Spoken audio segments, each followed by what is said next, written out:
My name is Zakia, and each week I share decor, DIYs, and tips for living your most beautiful life.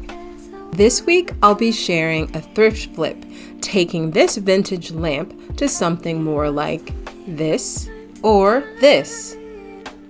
And we'll take this dirty, damaged lampshade and make it better than new. My main inspiration lamp is from Pottery Barn, and it is $299. The thing that I loved about this lamp, aside from the texture and the color, was the size. This lamp is huge. As you can see, this thrifted lamp is a lot bigger than your typical lamp, and I really love the shape. Keep in mind that when you are creating a DIY based on an inspiration piece, you're not trying to duplicate that piece exactly. You're free to change things up however you want to. The first thing I did here was to wipe down the surface of the lamp with alcohol to remove any sort of residue or anything on the surface of the lamp. I'm going to be using chalk paint, so I don't really need to do any other preparation, and this just keeps things simple. For my paint, I used white chalk paint and I tinted it with some acrylic craft paint that I had. I went right in with that paint and just covered the surface of the entire lamp. Once I cover the entire lamp, I just let that first coat of paint dry completely. If for some reason you can't or don't want to rinse your brush while you're waiting for the paint to dry, you can just keep a Ziploc bag nearby and stick your paintbrush in there so that it doesn't dry out while you're waiting for your paint to dry. So right here I'm going in with my second coat of paint, which went on pretty well, but I did get a few drips here and there, which were really no big deal in a project like this because we're going to be creating a lot of texture.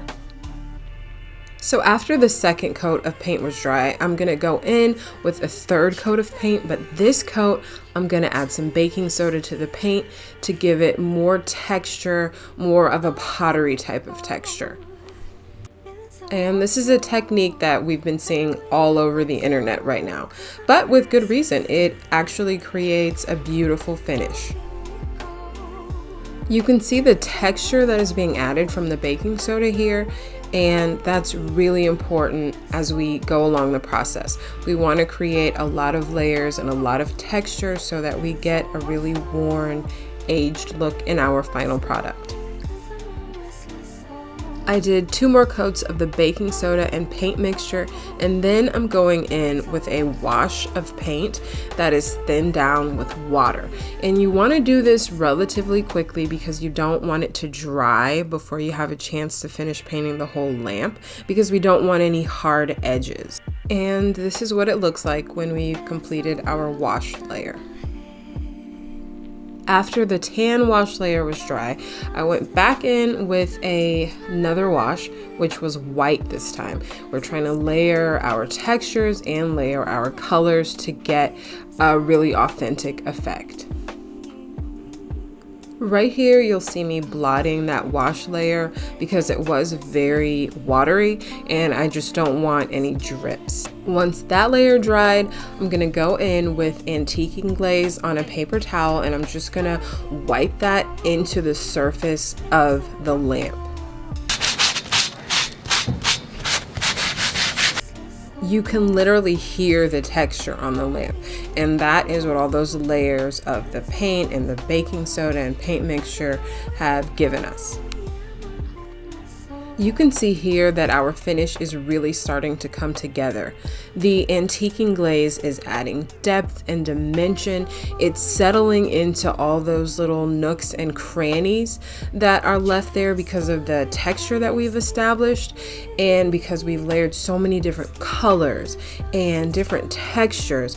That antiquing glaze is just going to react differently with the different colors and the different textures, and you're going to end up with something that looks authentic, something that actually looks like it could be an older piece of pottery. At this point in the project, I was really starting to feel happy that I didn't spend the money to get the Pottery Barn lamp because this was just turning out so well.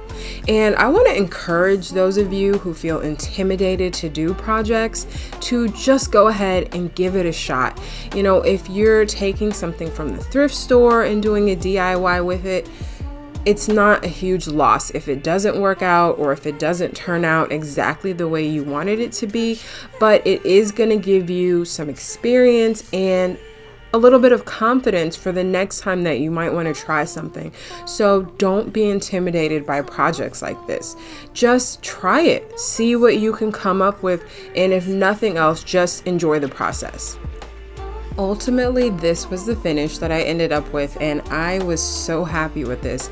I just thought it was amazing. I really love the way this lamp turned out. So at this point, the body of the lamp was exactly as I wanted it to be, but I needed one more thing, and that is the shade. You can't have a lamp without a shade. When it comes to lamps, shade is a good thing. The original shade was stained, and the trim across the bottom of the shade was also fraying and coming off a little bit. So I had intended to just purchase a new lampshade somewhere like Home Goods or TJ Maxx, but the weather wasn't really cooperating with me and I couldn't get out to drive to the store. So I went back and rethought everything, and I decided to try to clean up the shade that came with the lamp and see if I could repair it. I am so glad that happened. I actually was able to clean up this lamp. I did a quick Google search and learned how to clean a lampshade, and then I went ahead and just took off the bottom trim fully and I just repaired it, and it turned out really great. So here you see me just pulling off that bottom trim, and when I got to the seam, I went ahead and just cut it off as clean as possible. Then I just put the trim aside carefully so it didn't get further damaged, and I went ahead and cleaned the shade itself.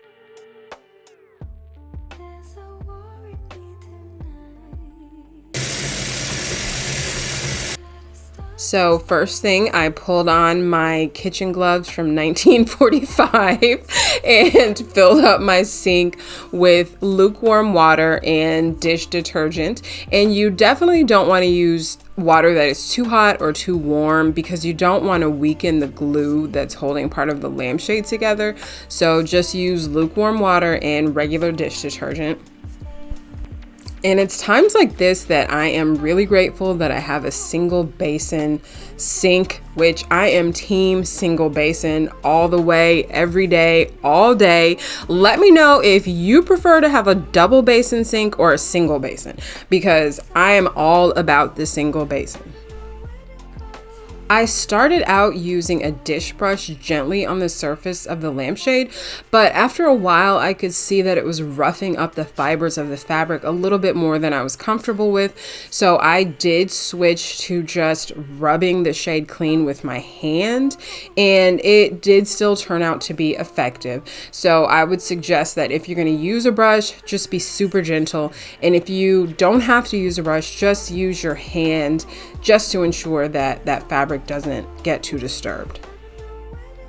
After sudsing and rinsing the lampshade several times, I noticed that there was still a faint stain on the shade, and I wanted to try to get rid of it completely. So I looked underneath my kitchen counter, and I happened to have had a non-toxic stain remover under there that I've used a couple times before, and it always seems to work really well. So I thought it might do a good job on this.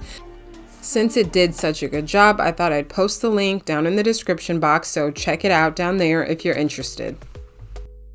So I basically just sprayed it on and saturated the entire lampshade. You don't want to treat just part of the lampshade because then you may end up with uneven coloration or uneven texture. So make sure that whatever you do to one part of the lampshade, you do to the entire lampshade. So like I said, I sprayed down and saturated the entire lampshade, and then I let it sit for about 10 to 15 minutes so that the stain remover could do its job. I did one final rinse and hung the shade up to dry. While the shade was drying, I started to work on the trim, and I went ahead and pulled the filling out. Then I very carefully ironed down the edges of the trim. Once the trim was ironed out flat and it was nice and neat, I just hot glued it around the base of the lampshade. In the end, as you can see, the lamp turned out beautifully and the shade turned out just like new. I really hope that you've been inspired to try money-saving projects like this in your own home.